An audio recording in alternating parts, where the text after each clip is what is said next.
আরো 4টা দিন সময় পাবো প্র্যাকটিসের। পুরো টিম তখন আমরা পাবো, ফরেন প্লেয়াররা তখন আসবে একসাথে। তো ভালো লাগে, একটা পরিবেশে কাজ করতে অবশ্যই ভালো লাগে। ইন্ডিভিজুয়াল পারফরমেন্স করতে পারে তাহলে অবশ্যই আমাদের লক্ষ্য ফাইনাল খেলা। চ্যাম্পিয়ন তো সবারই একটা লক্ষ্য থাকে।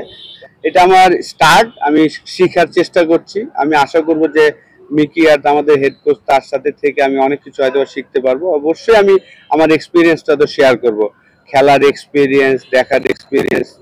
সেটা তো আমি আশা করি প্লেয়াররা উপকৃত হতে পারে। কোচিং এর জন্য অনেক বড় পাওয়া, তার থেকে বড় পাওয়া হচ্ছে যে আমাদের যে লোকাল প্লেয়ারগুলো আছে তারা সবাই আমরা মনে করি যে ইন্টারন্যাশনাল লেভেলে ন্যাশনাল টিমে ওরা সবাই খেলেছে, কিন্তু ফ্র্যাঞ্চাইজ লিগে আমরা খুব একটা ভালো করতে পারিনি। আমাদের প্লেয়াররা যে হয়তো একটা দুইটা এক্সাম্পল আছে যারা ভালো করতে পেরেছে, কিন্তু একটা গ্লোবাল স্টেজে যে যখন আমাদের দেশের প্লেয়াররা পারফর্ম করে, প্লেয়াররা ওরা যে যদি 2-3টা ম্যাচ জিতাতে পারে, নিজেদের ইন্ডিভিজুয়াল পারফরমেন্স ভালো করতে পারে, আমি মনে করি আমাদের দেশের প্লেয়ারদের জন্য অনেক বড় একটা সুযোগ।